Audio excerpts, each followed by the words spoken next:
जून 11, 1962 रात के एग्जैक्ट 10 बजे अमेरिका की सबसे डेंजरस जेल अल्कैट्रस में गार्ड्स अपना फाइनल हेड काउंट कंप्लीट कर रहे थे। गार्ड्स के लिए सब कुछ नॉर्मल लग रहा था। सेल्स के अंदर कैदी अपने बेड्स पर आराम से सो रहे थे। कॉरिडोर्स में मुकम्मल खामोशी थी और अल्कैट्रस हमेशा की तरह बिल्कुल सिक्योर था। लेकिन उन ड्यूटी पर मौजूद गार्ड्स को इस बात का वहमो गुमान भी नहीं था कि उनके सामने जो कैदी सो रहे हैं उनके दिमाग में चलने वाला प्लान उन्हें हिस्ट्री की सबसे खौफनाक जेल से हमेशा के लिए गायब करने वाला है। और जब अगली सुबह गार्ड्स उनके बेड्स के करीब गए तो उनकी चीखें निकल गईं, क्योंकि वो इंसान नहीं बल्कि कुछ ऐसा था जिसने एफबीआई के होश उड़ा दिए। ये सिर्फ एक प्रिजन एस्केप नहीं था, ये हिस्ट्री की सबसे जीनियस डिसअपीयरेंसेस में से एक है जिसका जवाब एफबीआई आज 60 साल बाद भी नहीं ढूंढ सकी।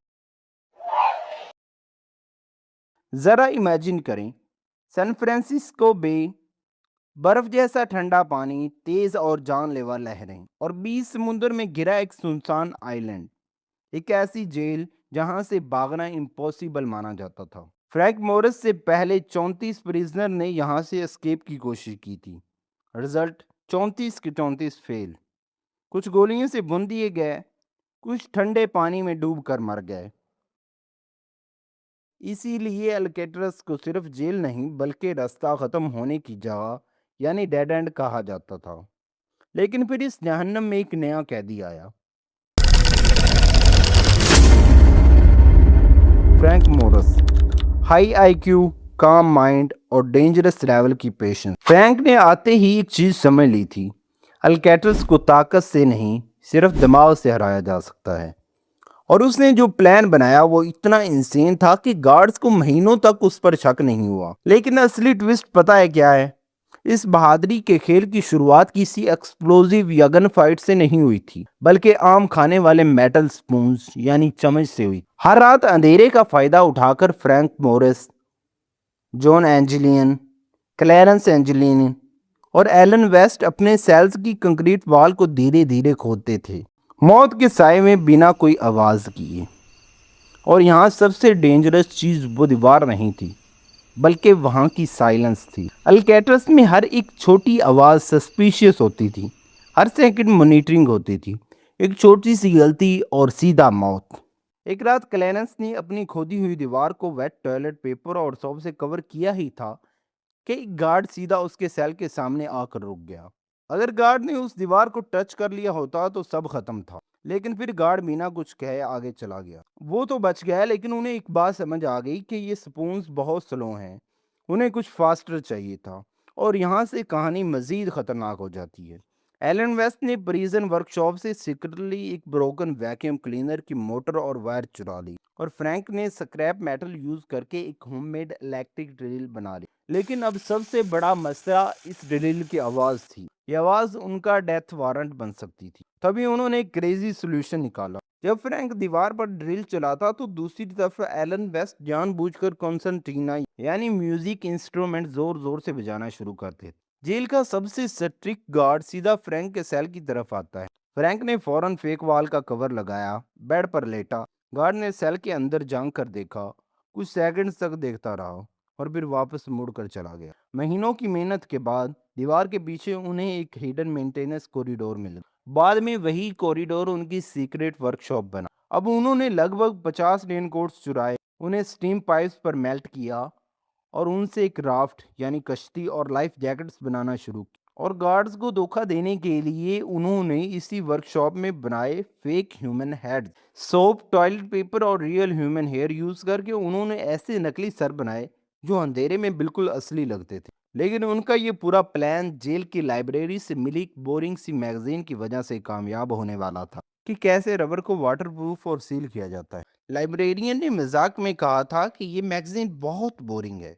उस बेचारे को क्या पता था कि इसी बोरिंग मैगजीन के अंदर हिस्ट्री का सबसे बड़ा एस्केप प्लान छुपा था। और फिर जून 11 की वो आखिरी रात आ गई। They painstakingly fashioned dummies of plaster with hair of paintbrush bristles to stand in for them during cell check, while they covered an escape hole.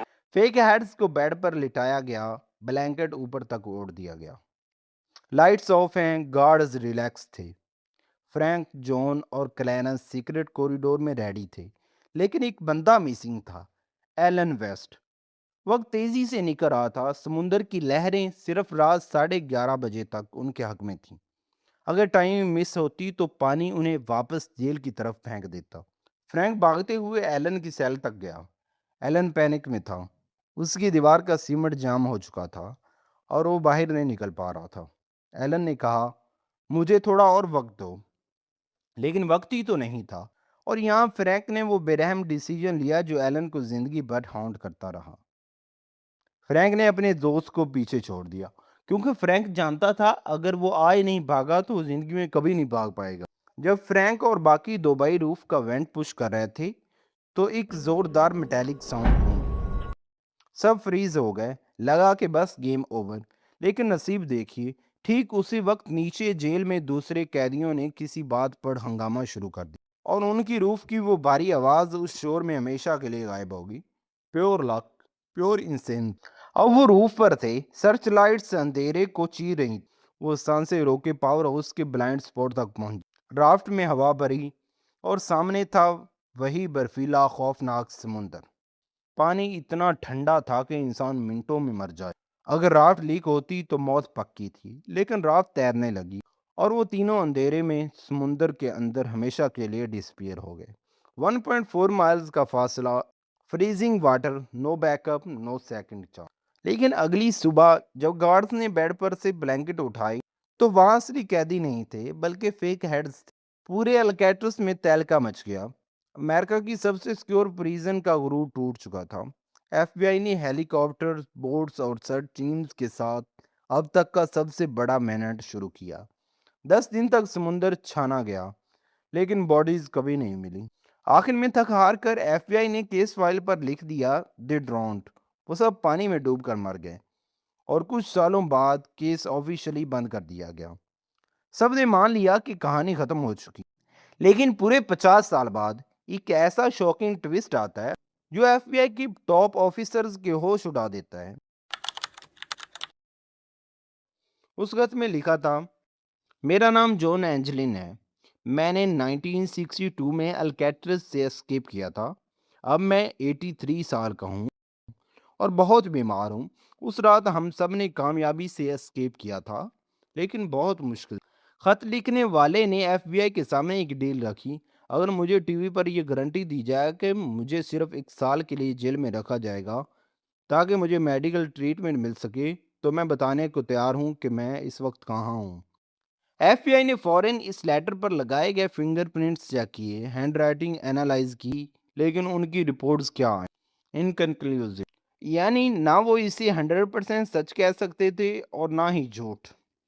अगर ये खत वाकई असली था तो इसका मतलब है कि उन तीनों ने ना सिर्फ दुनिया की सबसे डेंजरस जेल को हराया, बल्कि पूरे 50 साल तक अमेरिका की सबसे बड़ी इन्वेस्टिगेटिव एजेंसी एफबीआई की नाक के नीचे आज़ाद घूमते रहे। क्या वो वाकई उस रात बर्फीले समुंदर में मर गए थे, या फिर 83 साल का वो बीमार बूढ़ा वाकई वही कैदी था जो हिस्ट्री का सबसे बड़ा एस्केप करके गायब हो गया? सच क्या है, शायद ये सिर्फ अल्कैट्रस की वो काली लहरें ही जानती हैं।